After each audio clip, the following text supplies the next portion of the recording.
rookie starter this season.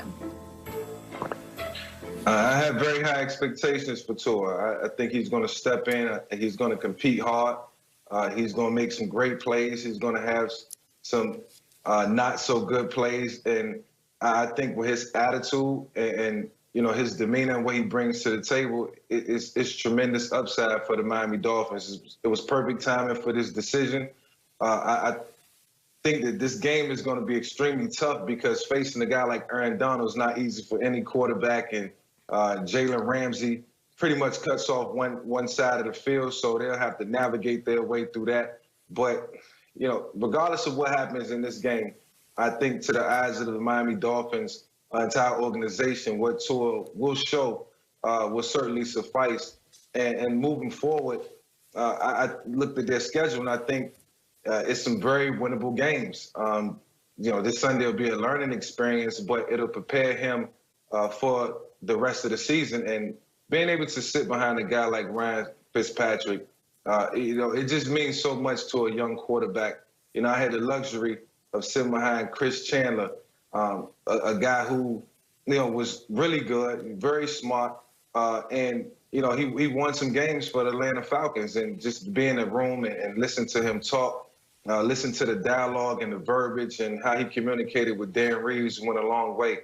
So for Tua to be able to watch Fitzpatrick go out and win some football games, be able to learn from him, learn vicariously, it's going to take him a long way. And, you know, this weekend might not be the easiest for him, but it's a game that he'll never forget. But it's also an experience that'll set him up for a lifetime as the Miami Dolphins quarterback.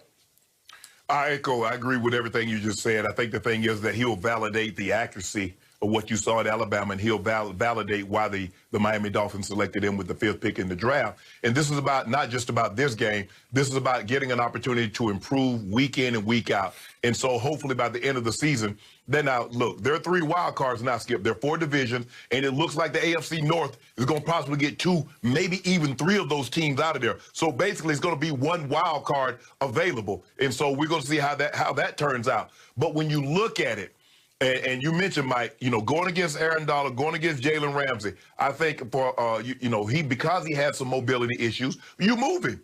Let's move the pocket. Let's roll this pocket some. Let's not just drop him back because he can throw from the pocket.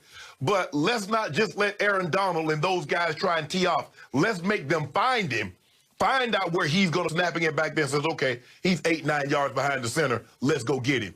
I believe in this young man. The biggest thing for him in his mind is to have one of those defensive linemen, one of those linebackers land on top of him. He get up and like, man, I'm fine. Man, let's go play some football now. Yep. That's going to be the biggest hurdle that he's going to have to get over, Skip, because he had one of the more serious injuries less than a year ago, and now he's starting a game in the NFL. But I expect his accuracy. He's the most accurate quarterback in NCAA history. I expect that to be on full display.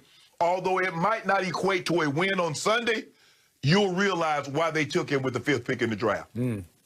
So back to our man, Michael Vick. I'm intrigued listening to Michael talk about Tua because even though Michael had a much bigger arm than Tua and obviously had incredible escapability that Tua doesn't have, although Tua is mobile, I'm curious, Michael, do you find yourself pulling for Tua because he's a 6-foot-tall left-handed quarterback that might remind you just a little bit here and there of what you went through? Yeah, I root for him for various reasons. And one, you know, he chose the number 1. I'm glad he didn't stick with the number 13 because the expectations would have been through the roof, knowing that the great Dan Marino was there for so many years. So now it's a new era. 2, he's a lefty. And 3, like Shannon said, and like you just mentioned, his accuracy is on a totally different level. The way he threw the football in college, you know, it was intriguing to me, and I watched him every single week just to see if it was going to be a drop-off, and I never seen it. It was consistency all the way through, and that's what the Miami Dolphins are going to get. And if it was anything that I could change about my game, it would definitely be the accuracy and the ability to slow down and play the way guys like Tua and Russell Wilson and Patrick Mahomes a better pace, and it allows you to play under control and make more plays, ironically. But I just love his stature. I love the way he's built. I love his frame. And more importantly, I love his attitude. I think that's what propels a quarterback into that hierarchy, into that echelon of greats. You got to start and you got to have a great attitude. Very well said. Now, back to what Tua's facing immediately.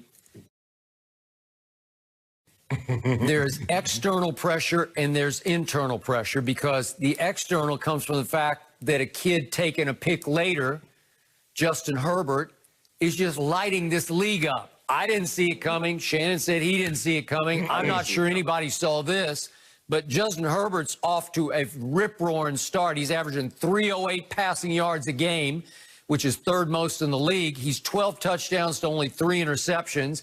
He's played best against the best, against Brady. He had a QBR of 88 and hit 2 big bombs.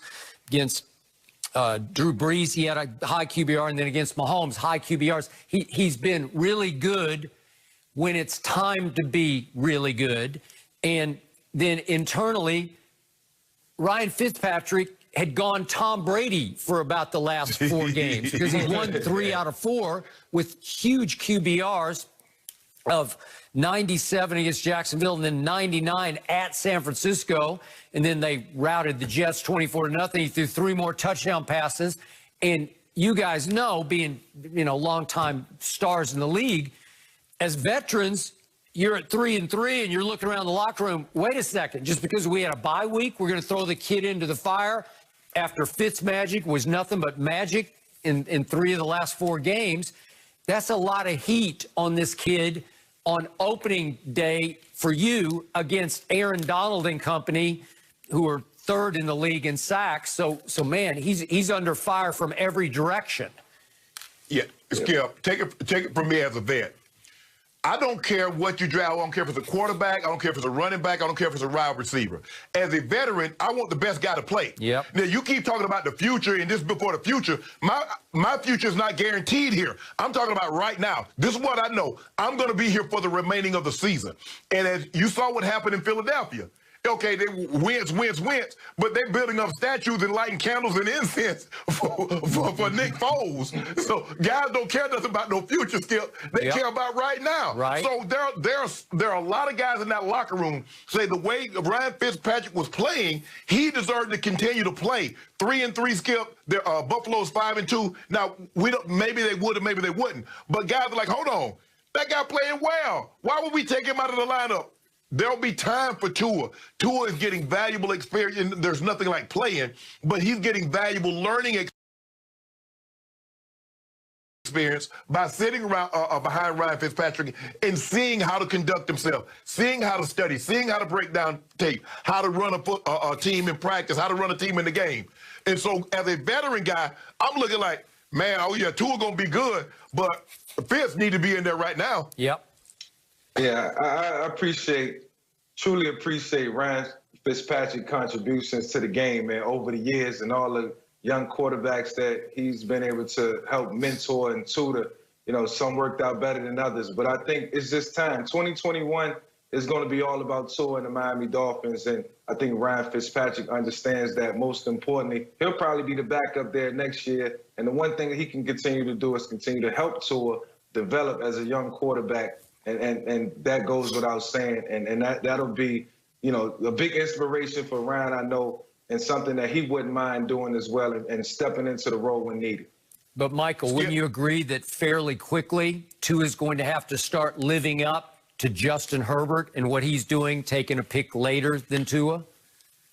Yeah, the bar's been set. And Justin Herbert, he's so motivated, when you're not the first pick or guys get picked before you or however the order may be, you find certain ways to motivate yourself. And that's the correct way to go about playing the game. You got to find motivation from somewhere. And, these guys have been watching each other. Everybody has the microscope on each other and seeing what's going on, how they're faring, how they're doing. And I know for Tua, he's probably itching to get out there to show what he can do. And for Hubert, he's got a head start in terms of experience. But, when I think about rookie quarterbacks after what Matt Ryan and Joe Flacco did, and even Ben Roethlisberger when they was rookies, it's no barrier right now to when they can get out there. I expect guys to go out there and play early and often. And I'm excited that the Miami Dolphins is making this move. It's been far too long that this team didn't have their franchise quarterback. They got him, put him out there and let him gain some experience. Well, it might be a situation, Skip, you remember in the 04 draft, Eli, Phillip Rivers, Big Ben. Yep. Eli goes #1, even though he wins Super Bowls, and so did Ben. It's hard to say that he had a better statistical career than Ben or Phillip Rivers. Yep. And this might be a situation, these guys are going to always be linked. They will. Ben, Eli, and Phillip Rivers are linked together. Yep, for the next 15 years. And I'm a big Tua fan. I said it before. I'm crossing my fingers for a healthy and strong debut. Yes. Michael, thank you so much for joining us. Moving on, should Belichick or Cam be taking the brunt of the blame for losing 3 straight?